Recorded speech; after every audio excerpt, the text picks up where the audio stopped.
محبوب سبحانی سیدنا عبد القادر جیلانی اللہ کے بڑے محترم اور بڑے مقدس ولی تھے۔ بغداد شریف میں آپ کا مزار مبارک ہے۔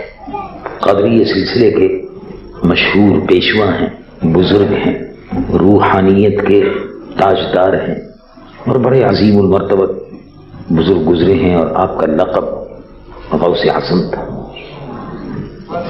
محی الدین تھا، اور دنیا آپ کو اکثر و بیشتر ہندوستان اور پاکستان کے علاقے میں آپ کو بڑے پیر صاحب کے نام سے یاد کرتے ہیں۔ کچھ لوگ آپ کو 11ویں والے پیر صاحب کے نام سے یاد کرتے ہیں۔ دیہات وغیرہ میں، گاؤں میں، دیہات میں اکثر بڑے پیر صاحب کہتے ہیں، مختصر سا تعارف بڑے پیر صاحب، اور اس طرح سے بہت سے علاقوں میں 11ویں والے پیر صاحب، اور جو پڑھے لکھے علماء اور مشائخ اعظام ہیں وہ سید الاولیاء غوث اعظم قطب ربانی محبوب سبحانی ابو محمد محی الدین سیدنا عبد القادر جیلانی رضی اللہ عنہ وارضاہ کے نام سے یاد کرتے ہیں۔ آپ کا مزار مبارک بغداد شریف میں ہے۔ بغداد ایک بہت بڑا شہر ہے۔ بغداد شریف کی بزرگی اور عظمت اس سے بھی ہے کہ بغداد شریف میں حضرت محبوب سبحانی سیدنا عبد القادر جیلانی کا مزار بھی ہے۔ بغداد شریف میں حضرت امام اعظم ابو حنیفہ رضی اللہ عنہ کا مزار مبارک بھی ہے۔ بغداد شریف سے 65 کلومیٹر کے فاصلے پر سیدنا امام حسین رضی اللہ عنہ کا مزار مبارک بھی ہے، شہید کربلا کا۔ تو یہ بغداد اور اس کے آس پاس بے شمار اولیاء اللہ کے مزارات ہیں۔ بغداد شریف کے قریب ہی موصل میں، کرکوک میں، اور بغداد شریف سے 200 میل کے فاصلے پر حضرت سیدنا یونس علی نبینا علیہ الصلوۃ والسلام مچھلی کے پیٹ میں جو اللہ کے نبی تھے ان کا واقعہ ہوا، ان کا مزار بھی وہیں بغداد شریف سے 200 کلومیٹر کے فاصلے پر ہے۔ نبی اللہ حضرت یونس علی نبینا علیہ الصلوۃ والسلام، حضرت دانیال نبی اللہ، اور بڑے بڑے اولیاء اللہ اور صالحین، سیدنا جنید بغدادی، شیخ شبلی، یہ تمام اکابر اولیاء اللہ کا مزار ہے۔ حضرت سیدنا عبد القادر جیلانی رضی اللہ عنہ وارضاہ نے بغداد میں علم حاصل کیا، بہت بڑے عالم تھے، اور آپ مدرسے میں اپنا، جیسے جامعہ ہے ایسے ہی آپ کا جامعہ تھا، بچے آپ کے پاس پڑھتے تھے، لڑکے پڑھتے تھے، علماء پڑھتے تھے، حدیث کا درس لیتے تھے، آپ کا وعظ ہوتا تھا۔ ہفتے میں 3 دن آپ نے مقرر فرمائے تھے، جسے آج کل آپ کے یہاں درس ہوتا ہے۔ مولانا حافظ عبدالرشید صاحب اللہ تبارک و تعالی ان کے علم اور فضل میں اور تقوی میں اور مزید برکتیں عطا فرمائے۔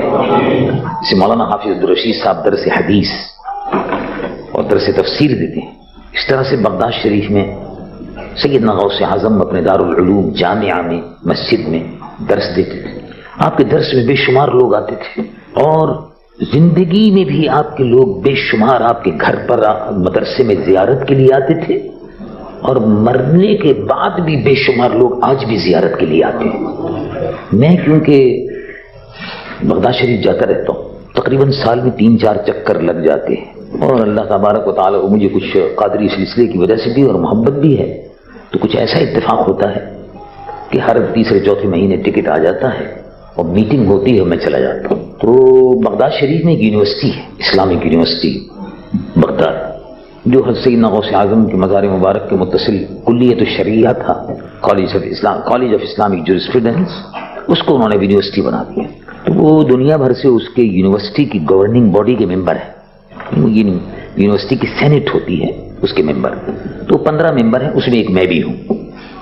تقریباً 7-8 آدمی تو باہر کے ہیں، اور 8 آدمی وہیں عراق کے علماء ہیں، اور 8 کے قریب آدمی باہر سے ہیں۔ پاکستان سے میں ہوں، ہندوستان سے ایک صاحب ہیں، کوئی صاحب 2 صاحب افریقہ کے ہیں، اس طرح سے آسٹریلیا کے ہیں، جاپان کے ایک صاحب ہیں، نئے مسلمان ہیں، ڈاکٹر ہیں۔ اس طرح سے 15 آدمیوں کی یونیورسٹی کی وہ جو کمیٹی ہے اس کا میں بھی ممبر ہوں۔ تو جب بھی وہ کمیٹی ہوتی ہے تو مجھے بلاتے ہیں، چلا جاتا ہوں۔ 3 سال پہلے جنگ ہو رہی تھی، بڑی زبردست جنگ، معلوم ہوا ایران نے راکٹ پھینک دیے، اور معلوم ہوا عراق نے اسٹنگر میزائل پھینک دیے، جنگ ہو رہی ہے۔ لوگوں نے مجھ سے کہا کہ آج کل جنگ بہت ہو رہی ہے، اب آپ بغداد شریف نہ جائیں۔ میں نے کہا بھائی ہوتا ہوا ہے، جاتا رہتا ہوں میں، مجھے اسٹنگر سے کیا مطلب، میزائل آتے رہتے ہیں، اب موت ایک دن آتی ہے، کوئی موت بار بار تھوڑی آتی ہے۔ اب اگر میزائل سے موت لکھی ہے، چلو موت آ جائے گی، اس میں کیا ہوا، بھائی مرنا تو ایک ہی دفعہ ہے۔ اب ڈر کے آدمی بیٹھ جائے گھر میں تو گھر میں بھی آئے گی، اگر موت آنی ہے تو گھر میں بھی آئے، وہ کوئی چھوڑتی تھوڑا ہی ہے پیچھا، اس لیے یہ بیکار مشورے ہیں۔ میں چلا گیا، میں جاتا رہتا تھا، کانفرنسیں ہوتی ہیں، کبھی کانفرنسیں ہوتی ہیں اس میں چلا جاتا ہوں، ویسے بھی بلاتے ہیں مجھے، تو میں جب بھی موقع ملتا ہے چھوڑتا نہیں اس موقع کو، ضرور جاتا ہوں، اس لیے کہ جانے سے پھر زیارتیں اور ماشاء اللہ سبحان اللہ۔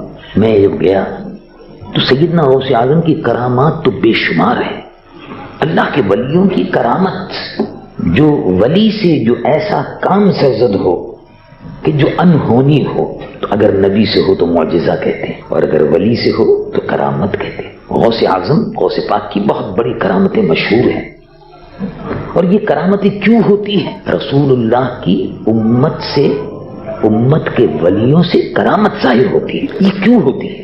کرامت اس لیے ظاہر ہوتی ہے ولی سے، رسول اللہ کی امتی سے، کہ اس امتی کی، نبی کی امت کے ولی کی کرامت جب آدمی دیکھتا ہے اس کو خیال ہوتا اوہو، جس نبی کی امت میں یہ ہے تو اس میں یہ کرامت ہے، تو جس نبی کی یہ امت میں ہے اس نبی کی کتنی بڑی کرامت ہوگی، وہ معجزہ کہلاتا ہے، پھر وہ معجزہ ہو جائے گا۔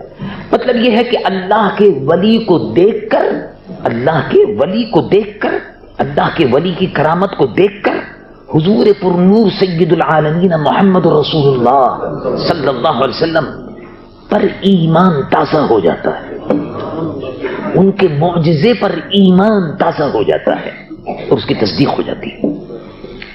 یہ بھی رسول اللہ کا معجزہ ہے کہ حضور کی امت میں اولیاء کا سلسلہ جاری ہے، اور کسی نبی کی امت میں اولیاء کا سلسلہ جاری نہیں ہے، یہ حضور کا معجزہ ہے۔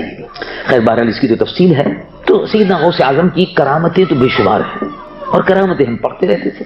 میں جب گیا تو مجھے ایک ایسا ہوتا تھا کہ بغداد وہ یونیورسٹی کی میٹنگ ہوتی تھی، میٹنگ صبح کو شروع ہوتی تھی، 9 بجے شروع ہوئی تو 2 بجے ختم ہو گئی، 5 گھنٹے میٹنگ چلتی تھی، اور اس کے بعد پھر دوپہر کو چھٹی۔ دوپہر کو گرمی ہوتی تھی زیادہ تر، عام طور سے وہاں گرمی زیادہ ہوتی ہے، 2 مہینے تو سردیاں ہوتی ہیں کل، دسمبر جنوری، اس کے بعد پھر گرمی شروع ہو جاتی ہے، اور گرمی بھی شدید ہوتی ہے۔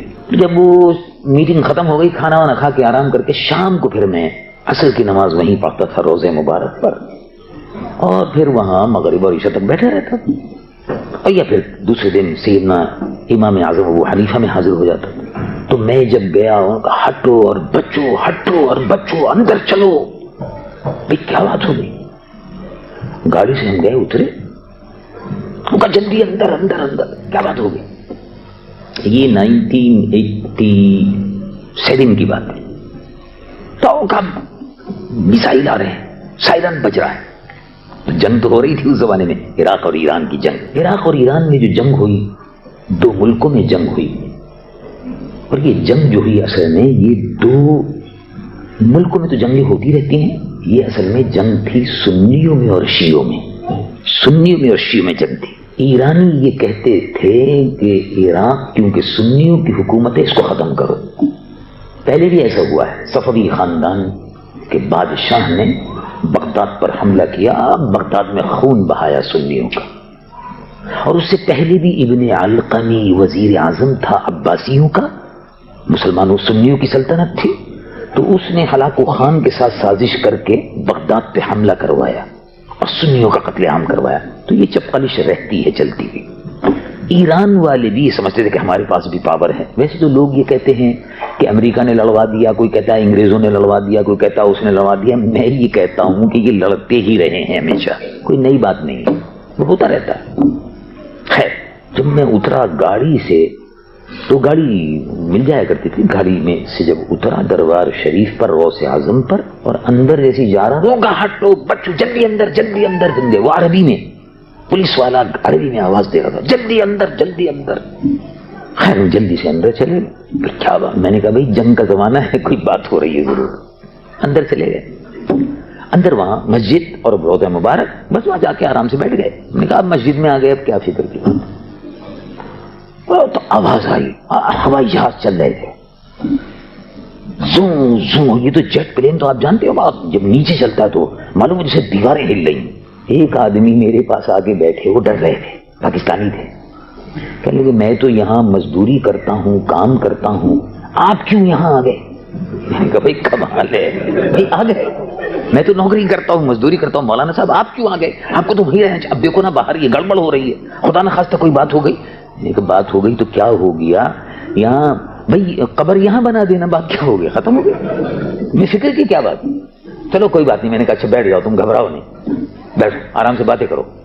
باتیں کرتے رہے، تھوڑی دیر بعد وہ سائرن وائرن سب ختم ہو گیا۔ وہ ہوتا ہے نا جب ہوائی جہاز بمبارڈمنٹ ہوتا ہے تو زوم آوازیں آتی ہیں چاروں طرف، اس کو سائرن کہتے ہیں، سائرن بجتا ہے، یہ دن کا وقت تھا۔ جب سب ٹھیک ہو گیا تو فاتحہ وغیرہ ہم نے پڑھی، بیٹھے رہے آرام سے، اس کے بعد باہر آ گئے۔ بھائی کیا بات ہو گئی؟ تو وہاں روضہ مبارک کے بالکل قریب کوئی 10 قدم کے فاصلے پر میزائل آ کر گرا۔ اب وہ بالکل ویسے ہی رکھا ہوا ہے، نہ پھٹتا ہے نہ بڑھتا ہے۔ اس سے 10 قدم کے فاصلے پر ایک اور آ کر گرا، اس سے 3 قدم کے فاصلے پر ایک اور، 3 میزائل آ کر وہاں وہ زمین پر آ کر گر گیا، بالکل پھٹا ہی نہیں، کوئی تینوں کے تینوں نہیں پھٹے۔ میں وہاں موجود تھا اور وہاں آدمی موجود تھے، سب دیکھ رہے تھے، یعنی مخلوق خدا جمع ہو گئی۔ اگر وہ میزائل پھٹ جاتے تو انہوں نے کہا یہ 5 میل کا ایریا بالکل زمین ہو جاتا، بالکل، لیکن کوئی نہیں پھٹا، بالکل آرام سے سب کام ہو گیا۔ اور کئی مرتبہ ایران والوں نے یہ کوشش کی کہ سیدنا غوث اعظم کا مزار جو ہے اور امام ابو حنیفہ کا مزار، ان دونوں مزاروں کو تباہ کر دو۔ وہاں امام اعظم ابو حنیفہ کے مزار پہ بعد میں مجھے بتایا کچھ لوگوں نے کہ 1 مہینہ پہلے وہاں بھی اٹیک ہوا تھا، لیکن وہاں بھی کچھ نہیں ہوا۔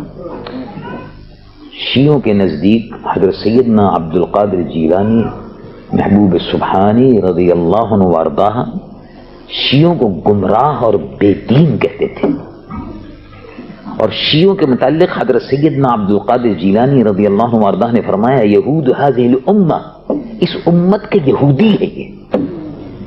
تو کیونکہ آپ کی کتابوں میں شیعوں کے خلاف بہت کچھ لکھا ہوا ہے تو شیعہ حضرت سیدنا عبد القادر جیلانی سے بہت ناراض ہیں، اور جب بھی ان کو موقع ملتا ہے، صفوی خاندان نے، صفوی حکمران نے، صفوی بادشاہ نے جب حملہ کیا تھا آپ سے 250 سال پہلے بغداد پر، تو سب سے پہلے اس نے سیدنا غوث اعظم اور امام ابو حنیفہ کے مزار پر حملہ کیا اور تمام جتنے بھی چراغ اور بتیاں وغیرہ تھی سب اکھاڑ دی۔